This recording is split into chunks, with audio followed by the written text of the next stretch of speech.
আপনি বলেন যে কোরআনুল কারীমে একটা আয়াত ওই কেজি স্কুলে গিয়ে পড়লে একটা উটের সমপরিমাণ নেকি হবে। বলেন যে কেজি স্কুলে গিয়ে একটা আয়াত পড়লে একটা বকরির সমান নেকি হবে, 5 টাকার সমান নেকি হবে, বলতে পারবেন না। অথচ মহান রব্বুল আলামিন এই কোরআনুল কারীমকে মসজিদে গিয়ে তেলাওয়াত করার কত ফজিলত রেখেছে।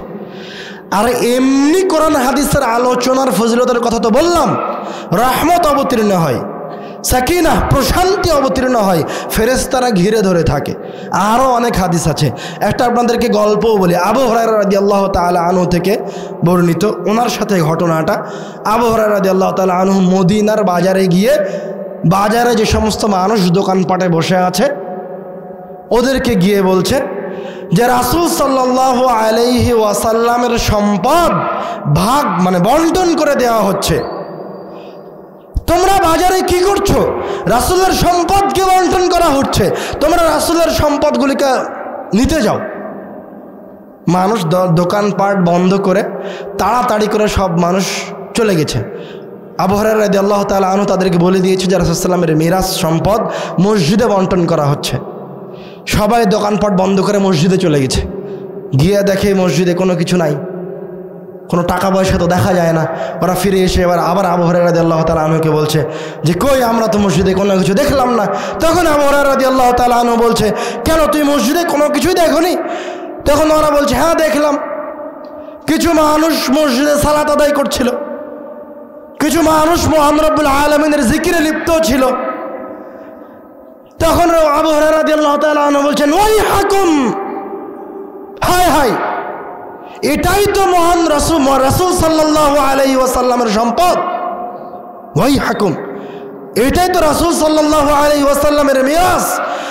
নবী রাসূলদের কি কোনো সম্পদ আছে? আল উলামা ওয়ারাসাতুল আম্বিয়া, আলেমগণ হচ্ছে রাসূলগণের উত্তরাধিকারী। আপনি মরে গেলে আপনার সম্পদের মালিক কে? আপনার সন্তানেরা। তো রাসূল চলে গেছে, রাসূলের সম্পদ হচ্ছে জ্ঞান, শিক্ষা, জিকির, আজকার। ইন্নামা ইয়াখশাল্লাহু মিন ইবাদিহিল উলামা, যারা জ্ঞানী ব্যক্তি তারা মহান রব্বুল আলামিনের জিকির করবে, আল্লাহকে ভয় করবে। তো রাসূলের সম্পদ হচ্ছে কেউ তার সুন্নাত অনুযায়ী মহান রব্বুল আলামিনের ইবাদত করবে, এটাই রাসূলের মিরাস, এটাই রাসূলের সম্পদ। তা আবু হুরায়রা রাদিয়াল্লাহু তাআলা আনহু বলছে, আরে যারা সালাত আদায় করেছিল, তারা জিকিরে লিপ্ত ছিল, তারাই তো রাসূলের মিরাসকে গ্রহণ করছে, নিচ্ছে, সংগ্রহ করছে। ওটাই তো আসল মিরাস। আর কোন মিরাস আছে? রাসূলের কি জমি জায়গা আছে যে বন্টন করা হবে? এর নাম মসজিদ। আবার আমাদের অবস্থার দিকে ফিরে আসেন। দেখা গেল মসজিদের দিকে গেলেই মহান রব্বুল আলামিন জান্নাতে ওই ব্যক্তিকে সম্মানিত করার, ওই ব্যক্তিকে আপ্যায়ন করার ব্যবস্থা করেন। আর মসজিদে ওটা গেল মসজিদে এমনি গেলে। আর একটা হচ্ছে মসজিদে পড়াশোনার জন্য গেলে ওই ব্যক্তির আমলনামায় কি লেখা হয় ভুলে গেছেন এত দ্রুত? কেউ যদি মসজিদে পড়াশোনার জন্য যায় অথবা পড়ানোর জন্য যায়, তো ও একটা হজ করতে গেলে, একটা হজ করলে যত নেকি হতো তত নেকি তার আমলনামায় লেখা হবে। হাদিসগুলি ভুলে যান না, এই হাদিসগুলি আপনাকে মনে করে রাখতে হবে। পরের দিন আপনাকে আপনার এলাকার, এটা তো আমানত, আমি যেগুলো বলছি এগুলো আমানত, এগুলো শিক্ষা। আমি আমার গল্প বলিনি। আমি রাজশাহী থেকে কিভাবে এখানে এসে পৌঁছলাম এই গল্প আমি আপনাদেরকে শোনাতে আসিনি, রাসূলের হাদিসের অনুবাদ করছি। মনে রাখেন, ভুলে যান না, এই হাদিসের অনুবাদে এই বাংলাটা অন্তত গল্প আকারে আপনার মসজিদের মোতাওয়াল্লির সামনে গিয়ে বলবেন। মসজিদে পড়তে গেলে, পড়াতে গেলে আপনি হজ করলে যত নেকি হতো তত নেকি হয়।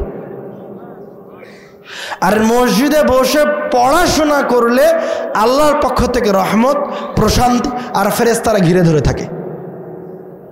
আর মহান রব্বুল আলামিন ওই জায়গার একটা অংশ থেকে গেছে। তো আপনার বাড়িতে যে আপনার জামাই আসলো, এসে যে খাওয়া দাওয়া করলো, তো আপনি খুব খুশি হলেন না? তো মহান রব্বুল আলামিনের ঘরে যখন তার গোলাম আসে, তার বান্দা আসে, তখন মহান রব্বুল আলামিন তো আপনার আমলনামায় এগুলি দিলই। একটা কোরআন তেলাওয়াতের বিনিময়ে উটের সমপরিমাণ নেকি দিল, পড়াশোনা করার কারণে, বসে থাকার কারণে রহমত প্রশান্তি অবতীর্ণ হলো, একটা হজ করার সমান নেকি হলো। এগুলি তো সব আপনি নিলেন, কিন্তু মহান রব্বুল আলামিনের ঘরে যে উপস্থিত হয়ে আপনি পড়েছেন, ঘরে যে উপস্থিত হয়ে আপনি যে দিন শিক্ষা অর্জন করেছেন, এই জন্য আল্লাহ এত খুশি হন, এত খুশি হন যে মহান রব্বুল আলামিন খুশিতে তার আশেপাশে যে সম্মানিত ফেরেশতারা আছে ওদেরকে বলেন যে দেখো আমার ওই মসজিদে অমুক বান্দারা বসে পড়াশোনা করছে। এটা হচ্ছে মহান রব্বুল আলামিনের খুশি। প্রত্যেকটা মানুষকে, প্রত্যেকটা বান্দাকে অবশ্যই মসজিদে ফিরে যেতে হবে, বাধ্য। প্রত্যেকটা মুসলমান মসজিদে ফিরে যেতে বাধ্য, প্রত্যেকটা সন্তান মসজিদে ফিরে যেতে বাধ্য। আমি আপনাকে বললাম, আপনি প্রমাণ করতে পারবেন না, কিয়ামত পর্যন্ত প্রমাণ করতে পারবেন না যে কোনো সাহাবী, আমাদের কোনো সালাফ ক্ষমতা অর্জন করার জন্য জীবন দিয়েছেন। আমাদের কোনো সাহাবী, রাসূল সাল্লাল্লাহু আলাইহি ওয়াসাল্লামের কোনো সাহাবী রাজত্ব অর্জন করার জন্য, টাকা পয়সার জন্য জীবন দিয়েছেন। তারা জীবন দিয়েছেন ওই এলাকায় কোরআনুল কারীমের শিক্ষা বাস্তবায়ন করবেন। তাই তো আপনার জীবনের জিহাদ হচ্ছে আপনি মরা পর্যন্ত ওই মসজিদে শিক্ষা বাস্তবায়ন করার জন্য জীবন দিয়ে দিবেন।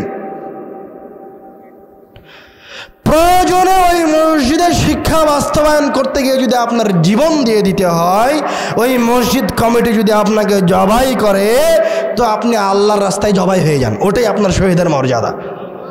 রাস্তায় গিয়ে মরা শহীদের মর্যাদা নয়। ওই শিক্ষার জন্য মরেন, ওই ইলমের জন্য মরেন, ওই জ্ঞানের জন্য মরেন। আপনাকে তো বললাম, আপনি আজকে সংখ্যায় বেশি, সংখ্যায় আজকে মুসলমানের অভাব নাই, আজকে মুসলমানের ক্ষমতার অভাব নাই। মুসলমানরা আজকে, মুসলমানদের কাছেও আজকে পারমাণবিক বোমা আছে, আছে না নাই? আছে পারমাণবিক বোমা মুসলমানদের কাছে। মুসলমানদের কাছে পরাশক্তিদের সমান শক্তি আছে, কিন্তু মুসলমানরা অপমানিত, অপদস্থ, কেননা তারা অশিক্ষিত মুসলিম। আমি আপনি মুসলমান, কিন্তু আমরা শিক্ষিত মুসলমান নাই। এটা হচ্ছে আমাদের সাথে আর সালাফদের সাথে পার্থক্য। এটা হচ্ছে ওই মুসলমানদের সাথে যারা সম্মানিত ছিল, বিজয় অর্জন করেছিল, তাদের সাথে আমাদের পার্থক্য। আমরা কেমন মুসলমান? আমাদের বাপ মুসলমান ছিল তাই মুসলমান, আমাদের ভাই মুসলমান ছিল তাই মুসলমান, আমাদের বাপ দাদা হানাফি ছিল তাই আমরা হানাফি, বাপ দাদা আহলে হাদিস ছিল তাই আমরা আহলে হাদিস। আমাদের জন্ম যদি আল্লাহ না করুক কোনো হিন্দু ঘরে হতো, তো আমরা হিন্দু থেকে যেতাম। মহান রব্বুল আলামিনের অনেক বড় নিয়ামত যে আল্লাহ রব্বুল আলামিন আমাদেরকে কোনো মুসলমান ঘরে জন্ম দিয়েছেন। আলহামদুলিল্লাহ যে আমরা ঈমানের ওপর জন্মগ্রহণ করেছি, ঈমানের ওপরে আছি, অন্তত মুসলমান অবস্থায় আছি। কিন্তু অপমানিত, অপদস্থ কেন? অশিক্ষিত। তাই আপনি ঈমান নাম নিয়েছেন, মুসলমান নাম নিয়েছেন, এই জন্য আপনি দুনিয়ায় পরাশক্তি হবেন এ কথা নয়, দুনিয়াবী জীবনে সম্মানিত হবেন এ কথা নয়। দুনিয়াবী জীবনে তখনই পরাশক্তি হবেন, তখনই সম্মানিত হবেন যখন আপনি একজন শিক্ষিত মুসলমান হবেন। আপনি আজকে ভীত, ভারতকে দেখে ভয় পান, নাউজুবিল্লাহ। পরাশক্তি তো বহু দূরের কথা। সাহাবায়ে কেরামগণ পরাশক্তির সাথে যুদ্ধ করেছে, যুদ্ধ করেনি? 2 লক্ষ শত্রু বাহিনীর সামনে 2000 মুজাহিদ দাঁড়িয়ে আছে। 2 লক্ষ সৈন্য যদি তাদের উপর দিয়ে দৌড়ে পার হয়, তো কিছুক্ষণ পর 2000 সৈন্যকে, 2000 মুজাহিদকে খুঁজে পাওয়া যাবে না। কিন্তু তারা কোন শক্তি বলে, কোন বিশ্বাসে 2 লক্ষ সৈন্যের সামনে দাঁড়িয়ে থেকে জয় ছিনিয়ে নিয়ে আসলেন? তাদের কাছে কি ছিল? ঈমান তো আপনার কাছেও আছে, আপনি কি অমুসলিম নাকি? ওরা ছিল শিক্ষিত মুসলমান, আর আমি আপনি হচ্ছে অশিক্ষিত মুসলমান। ওদের মতো ঈমান আমাদের নয়, ওদের মতো ঈমান আমাদের নয়। মানে তারা রাসূলের ওই হাদিসকে জানতো, যে হাদিসে রাসূল সাল্লাল্লাহু আলাইহি ওয়াসাল্লাম বলছেন, ইন্না হাযাল কুরআন মা'জাবাতুল্লাহ, এই কোরআনুল কারীম হচ্ছে এই দুনিয়াবী জীবনে মুমিনদের জন্য, মুসলমানদের জন্য মা'জাবাতুল্লাহ, মেহমানখানা, সেফ হাউস। ফামান দাখালা ফিহি ফাহুয়া আমিন, যে কোরআনুল কারীমকে দিয়ে আমার কাছে আশ্রয় চাইবে, আমি আল্লাহ তাকে যে কোনো ধরনের বিপদ থেকে আশ্রয় দিব। সেফ হাউস মানে মনে হয় বোঝেননি। বর্তমান সময়ে যখন যুদ্ধ হয় তখন গুলি যেন গায়ে প্রবেশ না করে, এজন্য আমরা জ্যাকেট প্রুফ জামা গায়ে দেই। গুলি করলে জ্যাকেট প্রুফ জামা ভেদ করে গুলি ভেতরে ঢুকবে না। ওপর থেকে বোমা ফেললে যেন কোনো ক্ষতি না হয় এই জন্য সেফ হাউস নির্মাণ করা হয় মাটির নিচে। ওপরে বোমা ফেলেন, ঘরের ভিতরে যারা আছে ওদের কোনো ক্ষতি হবে না। তো রাসূল সাল্লাল্লাহু আলাইহি ওয়াসাল্লাম বলছে মুমিনদের জন্য বুলেট প্রুফ জ্যাকেট, মুমিনদের জন্য সেফ হাউস হচ্ছে মা'দাবাতুল্লাহ, মহান রব্বুল আলামিনের পক্ষ থেকে মুসলমানদের জন্য, মুমিনদের জন্য বুলেট প্রুফ জ্যাকেট আর সেফ হাউস হচ্ছে কোরআনুল কারীমের আয়াতগুলি। তো ওই যে 2000 বাহিনী, 2 লক্ষ বাহিনীর সামনে দাঁড়িয়ে আছে, ওই 2000 বাহিনীর প্রত্যেকটা মুসলমান, শিক্ষিত মুসলমান, ওরা এটা খুব ভালোভাবে জানে যে কোরআনকে আমি অন্তরে ধারণ করি। ওই কোরআনুল কারীমের একটা শব্দ, একটা অক্ষর, একটা বাক্য আমার সামনে দাঁড়িয়ে থাকা 2 লক্ষ বাহিনীকে তছনছ করে ছিন্ন ভিন্ন করে দিতে, ধ্বংস করে দিতে সক্ষম। এই বিশ্বাস তাদের কাছে ছিল, তাদের ওই শিক্ষিত ইমানের কাছে ছিল। এই জন্য ওরা শক্ত মনোবল নিয়ে দাঁড়িয়ে থেকেছে। এই জন্য ওরা 2 লক্ষ সৈন্যের উপর জয় অর্জন করেছে। কেননা জয় তো হাতিয়ার দিয়ে নয়, আপনি তো ভুল বুঝেছেন। জয় হাতিয়ার দিয়ে নয়, অস্ত্র দিয়ে মুসলমানরা কোনোদিন যুদ্ধ করেনি। যারা 2 লক্ষ প্রতিপক্ষ দাঁড়িয়ে আছে তাদের কাছে ওই যুগের সবচেয়ে ভালো হাতিয়ার আছে। তারা সংখ্যায় বেশি, তারা শক্তিতে বেশি, তারা অর্থ সম্পদে বেশি। আর যে মুজাহিদ বাহিনী দাঁড়িয়ে আছে তারা সংখ্যায় কম, অর্থ সম্পদে কম, শক্তিতে কম, সব দিক থেকেই কম। তো আমাদের আসল শক্তি হচ্ছে শিক্ষা। এর মানে এই নয় যে আপনি শিক্ষার জন্য একদিন মসজিদে গেছেন আর আল্লাহ সব ব্যবস্থা করে দিয়েছে, এমনটা নয় শিক্ষা। আপনার সন্তানকে একদিন মসজিদে পাঠিয়েছেন, হয়ে গেছে, এর নাম নয় শিক্ষা। ইকরা বিসমি রাব্বিকাল্লাযী খালাক যেই দিন অবতীর্ণ হয়েছে ওই দিনই কি মুসলমানরা অর্ধ পৃথিবীর শাসন ক্ষমতা অর্জন করেছেন? করেননি। তার দীর্ঘ 40 বছর পর মুসলমানরা পরাশক্তিতে পরিণত হয়েছেন, সম্মানিত হয়েছেন, সর্বশ্রেষ্ঠ হয়েছেন। দীর্ঘ 40 বছর যাবৎ কিতাবের ওই আয়াতগুলি মানুষকে শিখাতে হয়েছে। ওরা কিন্তু কিতাবের আয়াত মানুষকে শিখেছে, ওরা কিন্তু অস্ত্র বানানো শিখায়নি, ওরা কিন্তু শক্তি অর্জন করেনি, অর্থ সম্পদ উপার্জন করতে যায়নি। কি করতে গেছে? কিতাবের আয়াতকে শিখাতে গেছে। তো আস্তে আস্তে মহান রব্বুল আলামিন ওদেরকে পরাশক্তি করে দিয়েছেন। রাসূল নিজে বলছেন, ওমর রাদিয়াল্লাহু তাআলা আনহু থেকে বর্ণিত, তিনি বলেন রাসূল সাল্লাল্লাহু আলাইহি ওয়াসাল্লাম বলছেন, ইন্নাল্লাহ ইয়ারফাউ বিহাযাল কিতাবি আকওয়ামান ওয়া ইয়াদাউ বিহা আখারিন। আল্লাহ রাব্বুল আলামিন এই কিতাবকে দিয়ে একটা জাতিকে সম্মানিত করেন, আবার এই কিতাবকে দিয়ে একটা জাতিকে অপমানিত করেন। আপনি বলেন যে আমাদের মসজিদে কোরআন মাজিদের অভাব আছে? মসজিদে কোরআন মাজিদের অভাব আছে? এমন কোন মুসলমানের বাড়ি আছে যে বাড়িতে মসজিদ নাই? এমন কোন ঘর আছে, এমন কোন মুসলমানের বাড়ি আছে, এমন কোন পরিবার আছে যে পরিবারের কাছে একটা কোরআন মাজিদ নাই? বলেন দেখি। নাই। সব পরিবারে পরিবারে, প্রত্যেকটা বাড়িতে বাড়িতে কোরআন মাজিদ আছে। তো আপনি অপমানিত কেন? আরে কোরআন মাজিদ দিয়েই আপনি অপমানিত হবেন, অপদস্থ হবেন, লাঞ্ছিত হবেন। এই কথা রাসূল বলে গেছেন, ইন্নাল্লাহা ইয়ারফাউ বিহাযাল কিতাবি আকওয়ামান ওয়া ইয়াদাউ বিহা আখারিন। আল্লাহ রাব্বুল আলামিন এই কিতাবকে দিয়ে একটা জাতিকে সম্মানিত করেন, আবার এই কিতাবকে দিয়ে অপমানিত করেন। আপনি অপমানিত, অপদস্থ এই জন্য যে আপনার কাছে কোরআনুল কারীম আছে কিন্তু এই কিতাবের মূল্যায়ন নাই।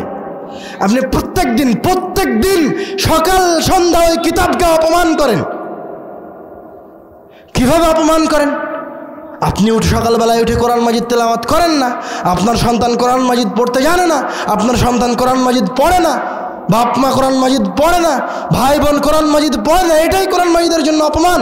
আপনি কোরআনুল কারীমকে অপমান করছেন এইভাবে। আপনি কোরআনুল কারীম পড়েন, শুধু কোরআন মাজিদ পড়েন, শিখেন, আরেকজনকে শিখান, মহান রব্বুল আলামিন আপনার অর্থ সম্পদও ফিরিয়ে দিবে, আপনার মান মর্যাদাও ফিরিয়ে দিবে, আপনার গৌরবও ফিরিয়ে দিবে, আপনার শক্তিও ফিরিয়ে দিবে, সব কিছুই ওইভাবে ফিরিয়ে দিবে যেভাবে এর আগে ফিরিয়ে দিয়েছেন। কোরআন মাজিদকে দিয়ে ফিরিয়ে দিবে। আপনি ভুল বুঝেছেন। এই যে কোরআন মাজিদ আমি ধরে আছি, এখন কি এই কোরআন মাজিদ আমার কোনো উপকার করতে পারবে? বলেন পারবে? পারবে না। এই কোরআনুল কারীমকে দিয়ে যদি আপনি প্রাসাদ নির্মাণ করেন আর ওই প্রাসাদে ঢুকে বসে থাকেন, তো এই কোরআন মাজিদকে দিয়ে নির্মাণ করা প্রাসাদ আপনার সরিষা সমপরিমাণ উপকারে আসবে না। কিন্তু আপনি এই কিতাবের একটা আয়াত তেলাওয়াত করেন, সাথে সাথে আয়াত তেলাওয়াত করার সাথে সাথে কাজ শুরু করে দিবে। তেলাওয়াত করলেই কেউ আর আপনার কোনো ক্ষতি করতে পারবে না। তেলাওয়াত করলে আপনার মর্যাদা বৃদ্ধি পেতে থাকবে। তেলাওয়াত করলে আপনার উপর আল্লাহ রাব্বুল আলামিনের বরকত অবতীর্ণ হতে থাকবে, রহমত অবতীর্ণ হতে থাকবে। তো আপনি অপমানিত, অপদস্থ, অবহেলিত এই জন্য যে আপনি নিজে কোরআন চর্চা করেন না, আমার আপনার সন্তানেরা কোরআনুল কারীম চর্চা করে না। আমি আরও সহজ ভাষায় বলেছি যে আল্লাহ যদি এই এলাকার সব মানুষকে কোটিপতি করে দেন, তো আল্লাহর সম্পদ কি কমে যাবে? কম পড়বে না। আল্লাহ যদি আগামীকালকে থেকে এলাকাবাসীর ওপর রহমত বর্ষণ করেন, সবাইকে শিক্ষিত করে দেন, সবাইকে ভালো বাড়ি, খাড়া পিনা সব কিছু দিয়ে দেন, তো মহান রব্বুল আলামিনের কি কম পড়ে যাবে? যাবে না। তো আল্লাহ তো রহমত নিয়ে বসে আছেন, নেয়ামতগুলি নিয়ে বসে আছেন মহান রব্বুল আলামিন আপনাকে দেওয়ার জন্য, কিন্তু ওই নেয়ামত অবতীর্ণ হয় না আমার উপরে। আমরা ওই নেয়ামত থেকে বঞ্চিত এই জন্য যে আমার আপনার সন্তানেরা কোরআন পড়ে না, দিনকে মূল্যায়ন করে না। তো যেই সন্তান কোরআন মাজিদ পড়তে জানে না, আপনার পরিবারের, এই পাড়ার, এই গ্রামের ওই সন্তান হচ্ছে একটা মূল্যহীন সন্তান। ও হচ্ছে খড়কুটো, ও হচ্ছে আগাছা। ও শুধু আগাছা নয়, ও হচ্ছে পায়খানা। ওর দুর্গন্ধ এত বেশি যে আল্লাহর নিয়ামত উপর থেকে নিচে নামে। কথা কি বুঝতে পারছেন? এখন আপনাকে মসজিদে ফিরে আসতে হবে না? হবে না? মসজিদে ফিরে আসতে পারবেন তো ইনশাল্লাহ? আপনার পাড়ার মসজিদগুলিতে আবার কোরআনুল কারীম শিখানোর ব্যবস্থা করতে পারবেন তো ইনশাল্লাহ? সবচেয়ে ভালো শিক্ষক মসজিদে রাখতে পারবেন তো ইনশাল্লাহ? ইনশাল্লাহ। এটা করতে হবে, প্রত্যেকটা মুমিন এই কাজ করতে বাধ্য। আপনারা যদি না পারেন তো সহযোগিতা করার জন্য আমরা আছি আপনাদেরকে, ইনশাল্লাহ জান প্রাণ বাজি রেখে আপনাদেরকে সহযোগিতা করার জন্য সবসময় জামিয়া সালাফিয়া প্রস্তুত আছে। আপনারা সামনে আগান, ওটাই আমার আর আপনার জীবনের সবচেয়ে বড় জিহাদ। আমরা আবার কোরআনুল কারীমের কাছে ফিরে আসি। রাত প্রায় 11:50 বাজে। আমরা এখন জরুরি কিছু আমলে ফিরে আসব। খুব মনোযোগ সহ আলোচনাগুলো ভুলে যায়েন না, ওগুলোও মনে রাখেন। এখনই একটা হাদিস শুনে এখনই ভুলে যাচ্ছেন, তাহলে তো লাভ হলো না। একটা হাদিস বলেন দেখি কোন? মসজিদের দিকে পড়াশোনার জন্য গেলে ওই ব্যক্তির আমল নামায় কিসের সমপরিমাণ নেকি লিখা হবে? এটা হজের সমপরিমাণ নেকি লিখা হবে। মসজিদে বসে পড়াশোনা করলে তাদের ওপর মহান রব্বুল আলামিনের পক্ষ থেকে কয়টি জিনিস অবতীর্ণ হবে? কি কি? প্রশান্তি, 2 রহমত, 3 ফেরেশতারা ঘিরে ধরে থাকবে। মাশাআল্লাহ, এখন দেখছি মনে আছে, একটু আগে সব ভুলে গেছিলেন। খুব মনে রাখার চেষ্টা করেন। আর এমনি মসজিদের দিকে গেলে মহান রব্বুল আলামিন জান্নাতে শুধু মেহমানদারি করানোর জন্য অপেক্ষা করবেন, শুধু মসজিদের দিকে গেলে। মান গাদা ইলাল মসজিদ আও রাহ আ'আদাল্লাহু লাহু ফিল জান্নাতি নুজুলা। আপনি মসজিদের দিকে বের হলে মহান রব্বুল আলামিন আপনাকে সম্মানিত করার জন্য, আপনাকে আপ্যায়ন করার জন্য অপেক্ষায় আছেন। মসজিদের দিকে যাওয়ার ফজিলত। এরপরে আসেন কোরআনুল কারীমের বিশেষ, ওই যে বললাম যে কোরআনুল কারীমের আমাদের কাছে মূল্যায়ন নাই। কোরআনুল কারীম হচ্ছে এই দুনিয়াতে একটা পরাশক্তির নাম, ওকে দিয়ে আপনি সব কিছু করাতে পারবেন। দেখেন, এমন কোনো মুসলমান নাই যার সূরা ফাতিহা মুখস্থ নাই, কিন্তু এখানে এই মজলিসে উপস্থিত 90-99% আমার মুসলমান ভাই বলতে পারবে না যে সূরা ফাতিহার কি ফজিলত আছে। বলতে পারবেন? সূরা ফাতিহা কয়টা কাজ করতে পারে বলতে পারবেন? কয়জন বলতে পারবেন? একটা কাজের কথা বলেন সূরা ফাতিহার, যে এইরকম একটা কাজ করতে পারে সূরা ফাতিহা। এটা একটা বলেছেন, সূরা ফাতিহা দিয়ে শেফা, আরোগ্য লাভ করা যায়। তো আরোগ্য লাভ করার মাধ্যমটা কি? আপনাদেরকে একটা ঘটনা বলি, ঘটনা বললে বেশি মনে থাকে। ইনতালাকা নাফারুম মিন আসহাবিন নবী সাল্লাল্লাহু আলাইহি ওয়াসাল্লাম ফি সাফরাতিন সাফারুহা। রাসূল সাল্লাল্লাহু আলাইহি ওয়াসাল্লামের সাহাবীরা একটা সফরে বের হয়েছেন। ফানাজালা আলা হাইয়্যিন মিন আহইয়াইল আরব। সফরে বের হয়ে একটা কওমের পাশে যাত্রা বিরতি করেছেন। যাত্রা বিরতি করে ওই কওমের মানুষকে গিয়ে বলেছেন যে আমাদেরকে মেহমানদারি করাও। সংক্ষিপ্ত করে বলি, বুখারী মুসলিমের হাদিস, মনোযোগ দিয়ে শোনেন, ঘটনা কিন্তু বুখারী মুসলিমে এই ঘটনা বর্ণনা করা হয়েছে, মনে রাখার জন্য ঘটনা বলছি। সাহাবায়ে কেরাম সফরে বের হয়েছেন, সফরে বের হয়ে এক কাবিলার পাশে সফর বিরতি দিয়েছেন, তাদেরকে গিয়ে বলেছেন আমাদেরকে মেহমানদারি করাও। কাবিলার মানুষ বলেছে তোমাদেরকে মেহমানদারি করাবো না, তখন তারা ফিরে এসেছে। তো একটু পরেই ওই কাবিলার সর্দারকে সাপে দংশন করেছে। যখন সাপে দংশন করেছে তখন কাবিলার ডাক্তার মানুষেরা তার চিকিৎসার জন্য খুব চেষ্টা করেছে, যা তাদের কাছে যা ছিল, কিন্তু কোনো কিছুতেই ওই কাবিলার সর্দারকে তারা ভালো করতে পারেনি। তখন তাদের মাঝে থেকে কেউ বলেছে যে আমাদের পাশে যে কাবিলা যাত্রা বিরতি করেছে ওদের কাছে কোনো ডাক্তার থাকতে পারে, চলো তাদের কাছে যাই। এবার সাহাবীদের কাছে এসে ওই কাবিলার মানুষেরা বলছে ইন্না সাইয়্যিদানা লুদিয়া, আমাদের সর্দারকে সাপে কামড়িয়েছে, ওয়া সাইনা লাহু বিকুল্লি শাই, আমরা আমাদের সর্দারের জন্য আমাদের কাছে যা কিছু আছে সব কিছু দিয়ে চেষ্টা করেছি, কিন্তু তাকে আরোগ্য দেয়া যাচ্ছে না। ফাহাল ইনদা আহাদ মিনকুম মিন শাই, তোমাদের কারো কাছে কি কোনো কিছু আছে, কোনো চিকিৎসা আছে? তখন সাহাবায়ে কেরামদের মাঝে থেকে একজন বলছে ওয়াল্লাহি ইন্নী লা আরকি, আমাদের কাছে তোমার ওই সর্দারের চিকিৎসা আছে, আমি রুকিয়া করতে প্রস্তুত আছি। লাকিন্না ওয়াল্লাহি লাকাদ ইস্তাদাফনাকুম, কিন্তু আল্লাহর কসম লাকাদ ইস্তাদাফনাকুম, একটু আগেই আমরা তোমাদের কাছে গেছিলাম এবং বলেছিলাম যে আমাদেরকে মেহমানদারি করাও, কিন্তু তোমরা আমাদেরকে মেহমানদারি করাওনি। তখন সাহাবায়ে কেরাম বলছে তোমরা যদি আমাদেরকে বিনিময়ে কোনো কিছু প্রদান করো, মেহমানদারি করাও, তাহলে আমরা তোমাদের সর্দারের চিকিৎসা করব। ফাসালাহুম আলা কাতি'in মিনাল গলাম, পরিশেষে এসে সাহাবায়ে কেরাম আর ওই কাবিলার মানুষেরা এক পাল ছাগলের বিনিময়ে চিকিৎসা করতে রাজি হলেন, যে আমাদের সর্দার ভালো হলে তোমাদেরকে এক পাল ছাগল দেওয়া হবে। ফান্তালাকা ইয়াতফুলু ওয়া ইয়াকরাউ আলহামদুলিল্লাহি রাব্বিল আলামিন, একজন সাহাবী তাদের সর্দারের কাছে গেলেন, গিয়ে ইয়াতফুলু ওয়া ইয়াকরাউ আলহামদুলিল্লাহি রাব্বিল আলামিন সূরা ফাতিহা তেলাওয়াত করতে লাগলেন। সূরা ফাতিহা তেলাওয়াত করেন, ইয়াতফুলু আর থুতু দেন ওই জায়গাটায় যে জায়গায় সাপর কামড়িয়েছে। কতবার সূরা ফাতিহা পাঠ করলেন, কতবার ওই জায়গায় থুতু দিলেন, তার সঠিক বর্ণনা এই হাদিসে নাই, বুখারী মুসলিমের হাদিসে নাই, কিন্তু ওই সূরা ফাতিহা পাঠ করতে করতে থুতু দিতে দিতে এক পর্যায়ে গিয়ে ওদের সর্দার সুস্থ হয়ে গেল। সুবহানাল্লাহ। ফান্তালাকা ইয়ামশি ওয়া মা বিহি কালাবাতুন, উঠে চলাফেরা করতে লাগলো যেন একটু আগে তার কোনো কিছুই হয়নি। সুবহানাল্লাহ। এখন আপনি বলেন যে ওই সাহাবীর থুতুতে কোনো ওষুধ ছিল? ওই সাহাবীর থুতুতে কোনো ওষুধ ছিল যেটা লাগানো হয়েছে? সূরা ফাতিহা কোনো ওষুধ যেটা ওই জায়গায় ডলে দেওয়া হয়েছে? কিন্তু এই সূরা ফাতিহার আয়াতগুলি হচ্ছে ঔষধ, শিফা। যখন অসুস্থ হয়েছেন তখন সূরা ফাতিহা পড়তে থাকেন আর নিজের শরীরে ফু দেন, কিছু হয়েছে ওই জায়গায় সূরা ফাতিহা পড়ে থুতু দেন। ইবনুল কাইয়িম রাহিমাহুল্লাহ বলছেন যে আমার পায়ে প্রচণ্ড ব্যথা ছিল, তো আমি সূরা ফাতিহা পড়তাম আর ওই জায়গায় হাত দিয়ে মালিশ করতাম।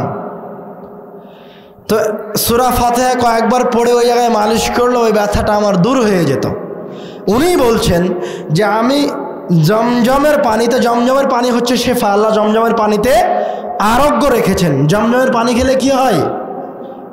আরোগ্য লাভ করা যায়। তো ইবনুল কাইয়িম রাহিমাহুল্লাহ বলছেন যে আমি সূরা ফাতিহা পড়ে জমজমের পানিতে ফু দিয়ে পান করলে, এই জমজমের পানিতে ফু দিয়ে পান করাতে এটাকে আমি যত শক্তিশালী ঔষধ হিসেবে পেয়েছি, যত কার্যকারী ঔষধ হিসেবে পেয়েছি, আমার জীবনে এত কার্যকরী শক্তিশালী ঔষধ আর পাইনি।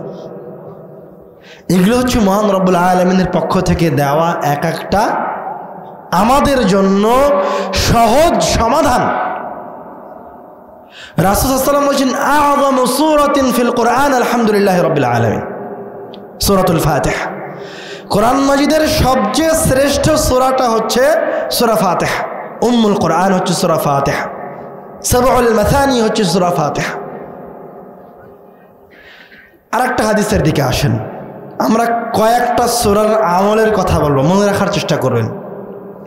আর আনাস রাদিয়াল্লাহু তাআলা আনহু قال, আনাস রাদিয়াল্লাহু তাআলা আনহু বলছেন, جاء رجل إلى النبي صلى الله عليه وسلم فقال, একজন ব্যক্তি একজন সাহাবী রাসূল সাল্লাল্লাহু আলাইহি ওয়াসাল্লামকে এসে বললেন, ইয়া রাসূলুল্লাহ ইন্নী উহিব্বু হাযিহি সূরা কুল হুয়াল্লাহু আহাদ। হে আল্লাহর রাসূল, আমি কুল হুয়াল্লাহু আহাদ এই সূরাটা পড়তে ভালোবাসি। এবার রাসূল সাল্লাল্লাহু আলাইহি ওয়াসাল্লাম তার প্রতি উত্তরে বলছেন, ইন্না হুব্বাকা ইয়াহা আদখালাকাল জান্নাহ। এই সূরার প্রতি ভালোবাসা তোমাকে জান্নাতে নিয়ে চলে যাবে। সুবহানাল্লাহ।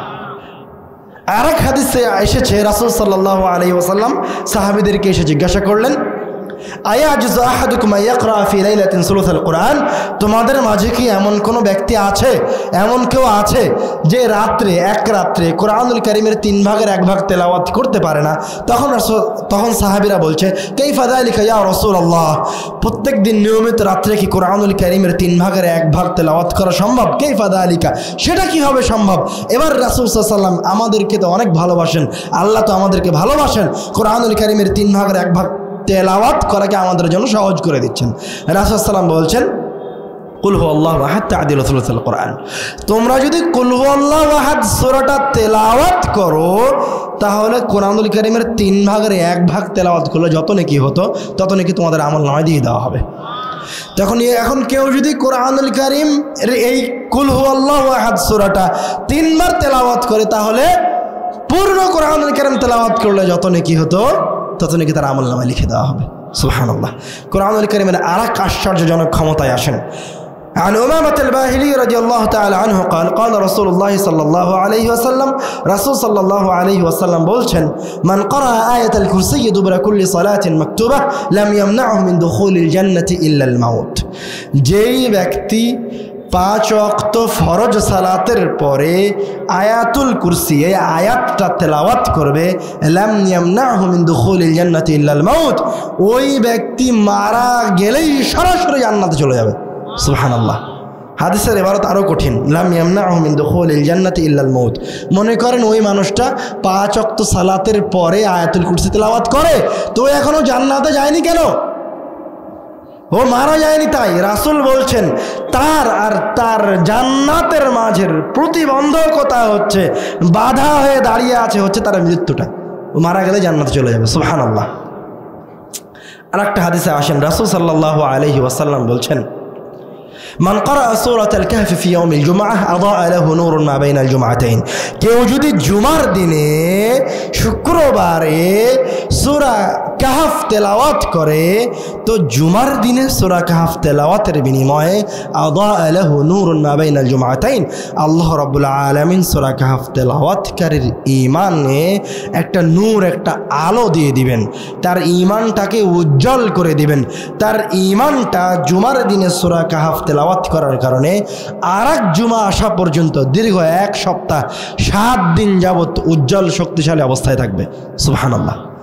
কেউ যদি, কোনো মুসলমান যদি চায় যে আমি ইমানের উপর, উজ্জ্বল ইমানের উপর, শক্তিশালী ইমানের উপর, সুন্দর ইমানের উপর মৃত্যুবরণ করতে যায়, তো ওর জন্য সহজ সমাধান কি?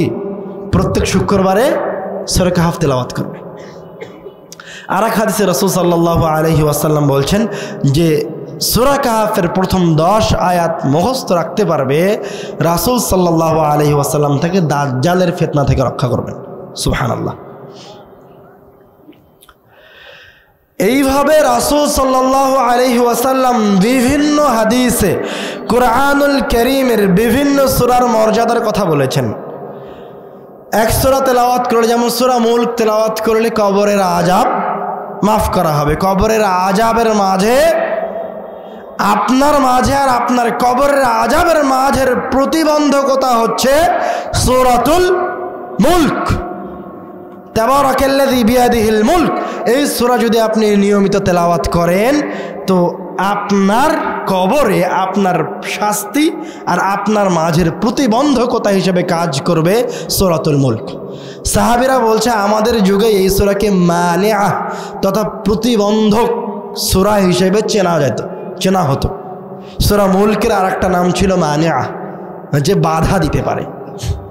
আরেকটা হাদিসে রাসূল সাল্লাল্লাহু আলাইহি ওয়াসাল্লাম বলছেন, ইকরাউল কোরআন, তোমরা কোরআন তেলাওয়াত করো, ফাইন্নাহু ইয়াতি ইয়াউমাল কিয়ামাতি শাফিআন লিআসহাবি, কেননা কোরআন মাজিদ কিয়ামতের দিনে মানুষের জন্য শাফাআত করতে আসবে।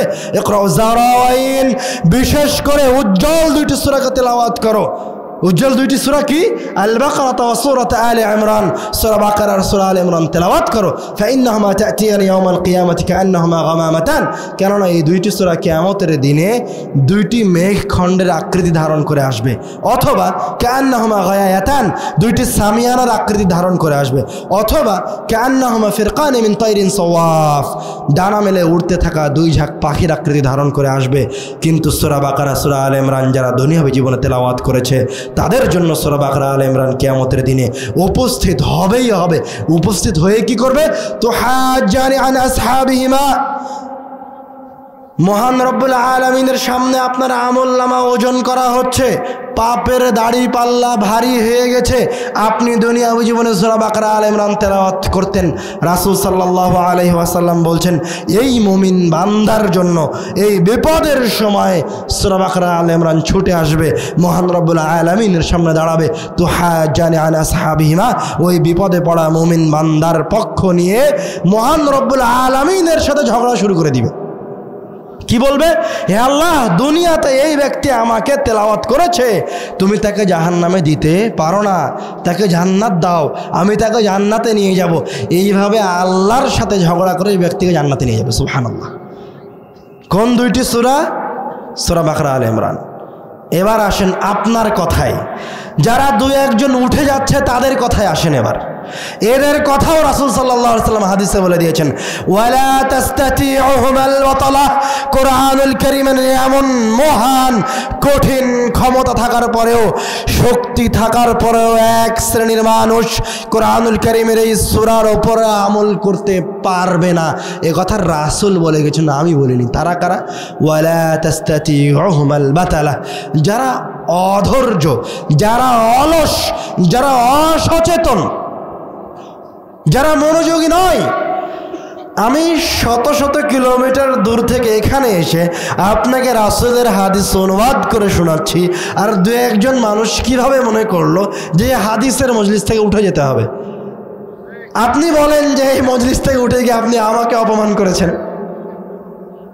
আপনি কি আমাকে অপমান করতে পেরেছেন? পারেননি। আমার তো এতখানি মর্যাদাই নাই যে আপনি আমাকে অপমান করবেন। আপনি রাসূলের হাদিসকে অপমান করছেন, কোরআনুল কারীমের আয়াতকে অপমান করছেন, পাথরের মতো হয়ে বসে থাকেন। আপনি কেন অধৈর্য হচ্ছেন? অধৈর্য হয়েন না। আপনার অধৈর্য হওয়ার পিছনে শয়তান কাজ করছে। শয়তান বড় ক্ষমতাশীল, শক্তিধর। আল্লাহ নিজে শয়তানকে কোরআনুল কারীমে সুলতান হিসেবে উল্লেখ করেছেন, রাজা হিসেবে উল্লেখ করেছেন। শয়তান মানুষের রগে প্রবেশ করতে পারে, বিবেকে প্রবেশ করতে পারে, অন্তরে প্রবেশ করতে পারে। শয়তানের কথা নিয়ে আমার লম্বা কথা আছে, ওই দিকে যাব না। অনেকক্ষণ থেকে আলোচনা করছি, রাত 12টা পার হয়ে গেছে। আমরা কোরআনুল কারীমের এই ফজিলতগুলোর একটা সারাংশে চলে আসি। রাসূল সাল্লাল্লাহু আলাইহি ওয়াসাল্লাম বিভিন্ন হাদিসে কোরআনুল কারীমের বিভিন্ন সূরার বিশেষ মর্যাদার কথা বলেছেন, এবং তিনি এক হাদিসে এসে বলে দিলেন যে এক শ্রেণীর মানুষ এই হাদিসের উপর, এই হাদিসগুলোর উপর, এই সূরাগুলোর উপর আমল করতে পারবে না। এই সূরাগুলোর উপর আমল করার জন্য খুব সচেতন হয়ে থাকতে হবে। এই যে মসজিদ থেকে রাসূল সাল্লাল্লাহু আলাইহি ওয়াসাল্লাম মসজিদ ভিত্তিক একটা অবকাঠামো নির্মাণ করলেন মুসলমানদের জন্য, এই অবকাঠামো বের হয়ে গেছে আমাদের অন্তর থেকে, আমাদের সমাজ থেকে, আমাদের পাড়া থেকে। এর পিছনে সবচেয়ে বড় ভূমিকা কে পালন করেছে? শয়তান পালন করেছে। আপনার অজান্তে আপনি আপনার সন্তানকে এখন ব্রাকে পাঠান, আপনার সন্তানকে কেজি স্কুলে পাঠান, মসজিদে পাঠান না। শয়তানের ওয়াসওয়াসায় পড়ে আপনি নিজেই জানেন না যে আপনি শয়তানের ওয়াসওয়াসায় আছেন। আপনি শয়তানের ওয়াসওয়াসায় পড়ে আপনার মসজিদে সবচেয়ে শয়তান মানুষটাকে সভাপতি করেছেন। আপনি শয়তানের ওয়াসওয়াসায় পড়ে সবচেয়ে কম বেতন দিয়ে মসজিদে ইমাম রেখেছেন। এগুলো হচ্ছে আমাদের আলোচনার সারাংশ বলছি। আর একটা কথা, জরুরি কথা, সেটা হচ্ছে যেগুলোর উপর আপনি আমল করার চেষ্টা করবেন তার প্রথম আমল হচ্ছে রাসূল সাল্লাল্লাহু আলাইহি ওয়াসাল্লাম বললেন, একটা সূরার প্রতি ভালোবাসা, বেশি বেশি তেলাওয়াত করা ওই ব্যক্তিকে জান্নাতে নিয়ে চলে যায়। কোন সূরা সেটা? জোরে বলেন কোন সূরা? ভুলে গেছেন?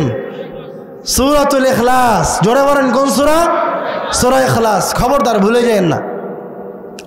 কোন সূরার 10 আয়াত মুখস্থ রাখলে দাজ্জালের ফিতনা থেকে বাঁচা যাবে? মাশাআল্লাহ, সূরা কাহাফ। জুমার দিনে কোন সূরা তেলাওয়াত করলে 1 সপ্তাহ ঈমান শক্তিশালী উজ্জ্বল অবস্থায় থাকবে? সূরা কাহাফ। কোন আয়াত 5 ওয়াক্ত ফরজ সালাতের পরে তেলাওয়াত করলে মরে গেলে জান্নাত? আয়াতুল কুরসি। কোন 2টি সূরা কিয়ামতের দিনে আকৃতি ধারণ করে এসে আপনার বিপদে আপনার জন্য সাক্ষী হয়ে মহান রব্বুল আলামিনের সাথে লড়াই করবে? সূরা বাকারা, সূরা আলে ইমরান। খুব মনোযোগ সহকারে খবরদার শয়তান যেন এই সূরাগুলোর নাম আপনার বিবেক থেকে বলিয়ে না দেয়, এবং এগুলোর উপর আমল করার জন্য খুব সতর্ক থাকবেন। প্রয়োজনে কাগজে কলমে লিখে রাখবেন, খাতায় লিখে রাখবেন, দেওয়ালে টাঙিয়ে রাখবেন যে এই আমল করতে হবে। সূরা লিখে দেওয়ালে টাঙিয়ে রাখার কোনো ফায়দা নেই, সরিষা সমপরিমাণ উপকার নাই। কিন্তু ওই যে সূরা আপনি দেওয়ালে টাঙিয়ে রেখেছেন ওটাকে যদি তেলাওয়াত করতেন তো উপকারিতা ছিল। এগুলো শয়তান পরিবর্তন করে দিয়েছে। আমার কোরআনুল কারীম নিয়ে লম্বা আলোচনা আছে, যেখানে আমি বলেছি শয়তান মুসলমানদেরকে কোরআনুল কারীমকে দিয়ে শিরক করায়, শয়তান মুসলমানদেরকে কোরআনুল কারীমকে দিয়ে বেদাত করায়, রাসূলকে অপমান করায়। শয়তান মুসলমানদেরকে দিয়ে মসজিদ বানায়, কিন্তু মসজিদ দিয়েই শয়তান মুসলমানদেরকে ক্ষতিগ্রস্ত করে, যার এক অংশ আপনাদের সামনে স্পষ্ট হয়েছে।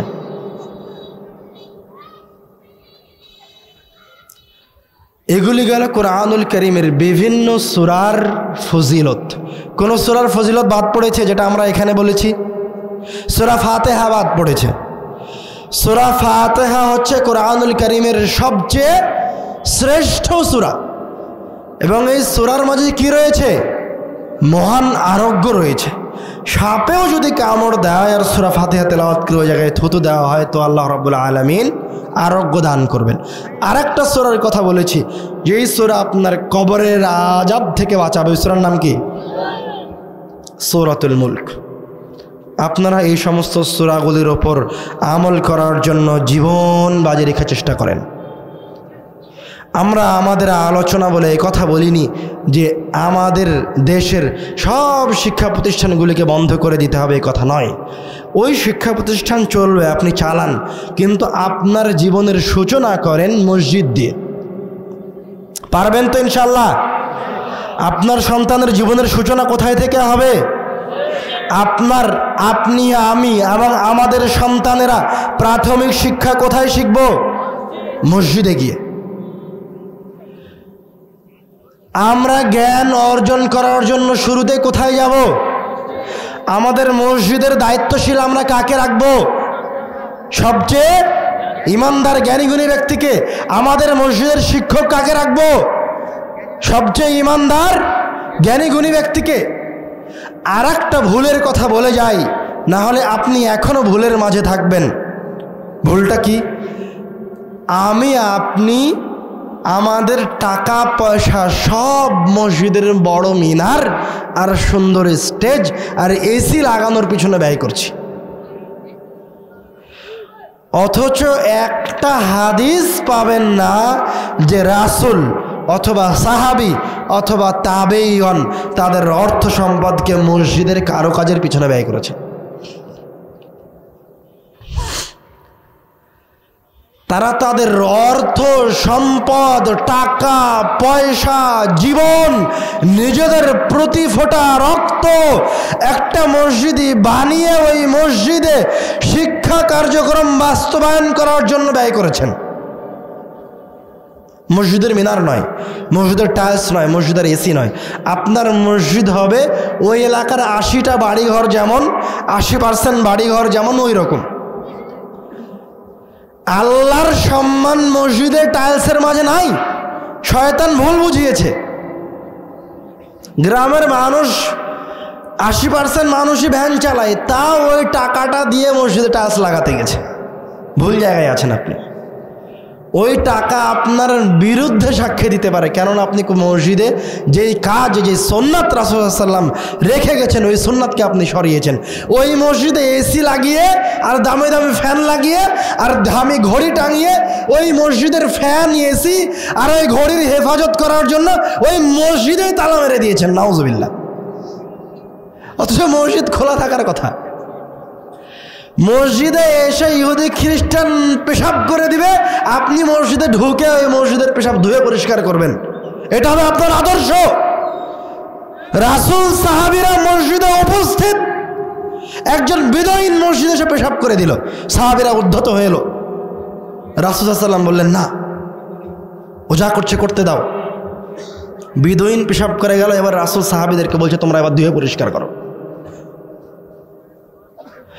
আপনি যদি একথা বলেন যে রাসূলের কাছে তো টাকাই ছিল না, মানুষও ছিল না, তো আর বড় মসজিদ বানাবে কি দিয়ে? তো ওমর রাদিয়াল্লাহু তাআলা আনহুর যুগতে মুসলমানরা অর্ধ পৃথিবীর শাসক, বলেন যে এখন টাকা পয়সা নাই। ওসমান আর আলী রাদিয়াল্লাহু তাআলা আনহুর যুগে মুসলমানেরা অর্ধ পৃথিবীর শাসক, পরাশক্তি সবচেয়ে সম্মানিত জাতি।